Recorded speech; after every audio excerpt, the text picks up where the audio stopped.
as you look at those kinds of categories, powerful, intelligence, personal, self-existent, it describes the God that is found in the pages of the Bible, doesn't it? Very, very adequately. But I mentioned earlier that, well, what happens if energy is eternal? Because someone or something is eternal. But which one?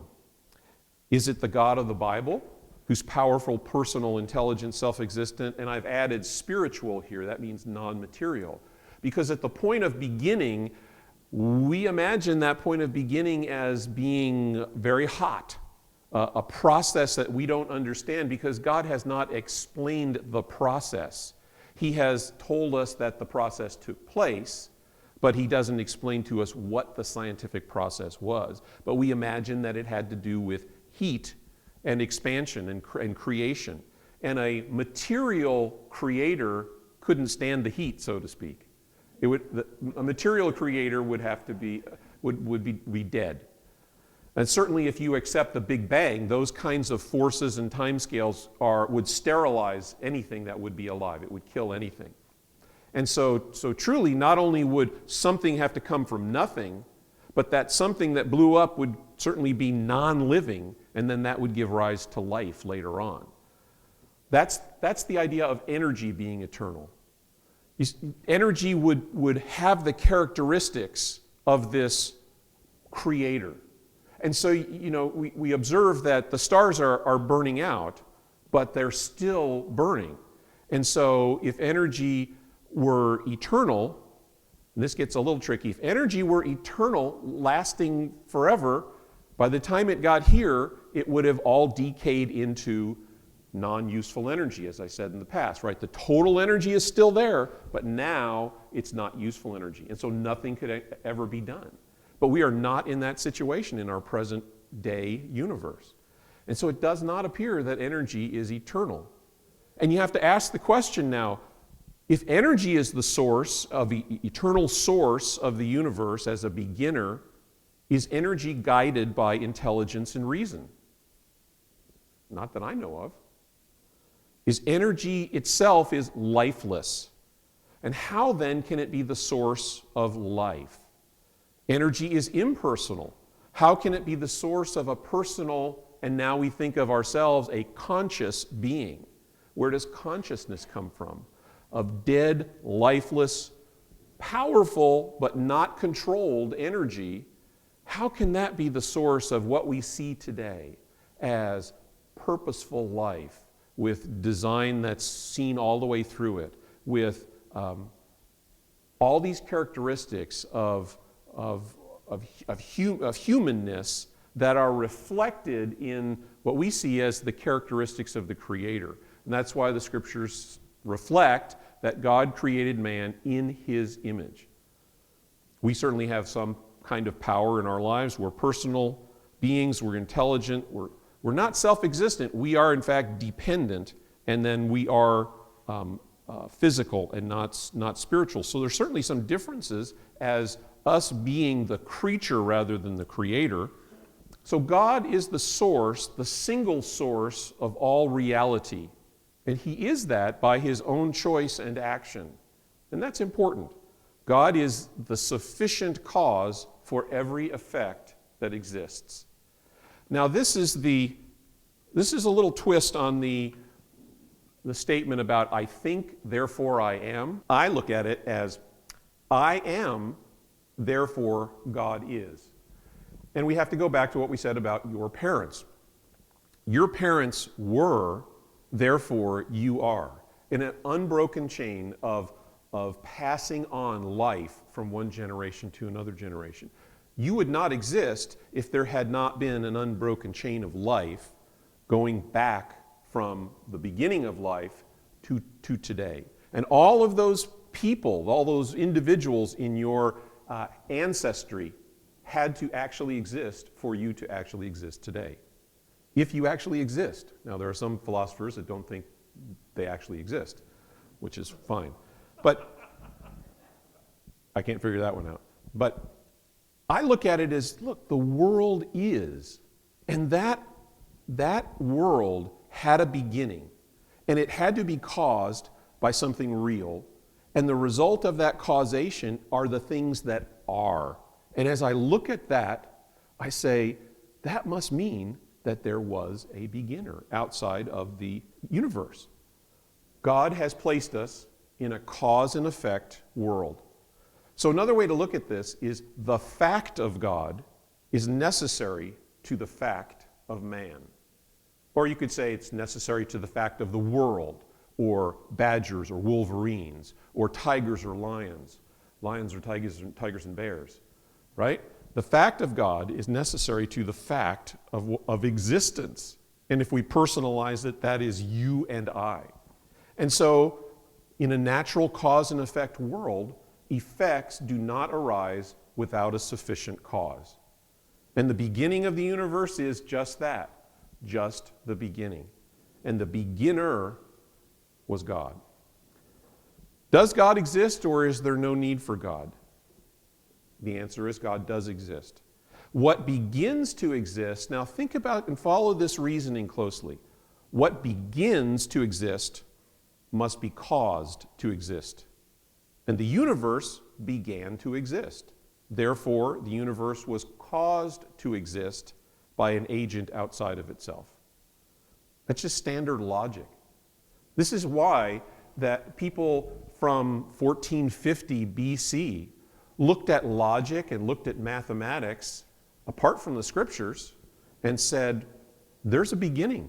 There was a beginning, and there had therefore to be a beginner.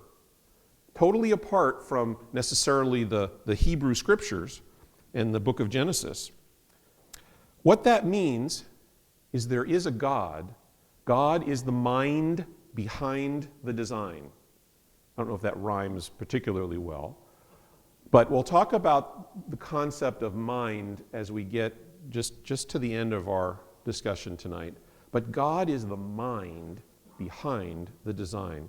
We always look at the world and we say it appears to be carefully and artfully designed.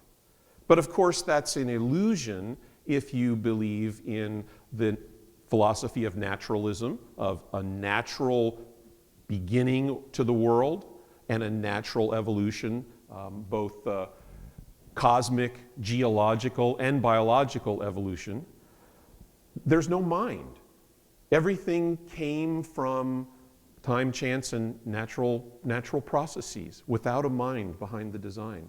And so the design is really an illusion. And if you accept naturalism, you live in a world of illusion. Let's take the last third. Did the heavens and earth form naturally, or did they form by design? God created the heavens and earth for a purpose. We saw last time that there was a principle called the anthropic principle, where I ask you to close your eyes and then open your eyes and then to be aware of what you're feeling and recall and appreciate the fact that everything around you is designed exactly to support the kind of life that you are. And it appears to people who look at the structure of the universe and the structure and positioning of the earth that the universe and earth were expecting people. In other words, that they were designed as the infrastructure to support human life, as well as animal and plant life, but primarily human life.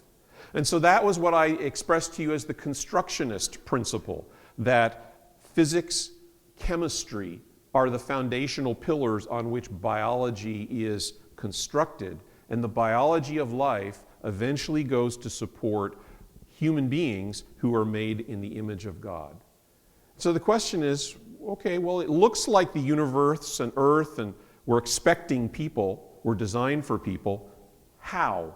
How exactly does that work out? And if the infrastructure is designed to support, biological life, how does that work out? And how does that work out on the earth? What is that? What causes people to be drawn to that kind of a conclusion? Well, the first concept, the first observation, is that the universe is finely fine-tuned. And this is something that has only really developed, this awareness of the fine-tuning of these kinds of values of things like the ratio of the strong nuclear force to the electromagnetic force.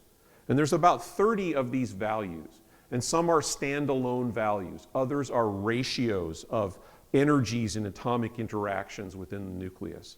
And you can look at it as this kind of extremely complicated instrument that has all of these dials that have to be dialed just to the right values for the universe and life to exist at all. And if 1% change in just one of those values, the universe would not exist. A 2% change in this value, life could not exist. Gravity would be so strong that you would be smashed. Various kinds of scenarios like that. This is a whole area of study that the universe and physicists now are finding much support for the idea of an intelligence behind the laws of physics and the universe based on these kinds of observations of fine-tuning. Now, how does that work? Let me give you an example, because there's 25 or 30 of these kinds of constants and various values. Let's look in space at about 25 concrete plates that are a mile square. And each of the plates has a crack in it at a random place. So you can see on the left side, there's a crack in this panel. Well, the crack in all the other panels that are stacked up are in random places, right?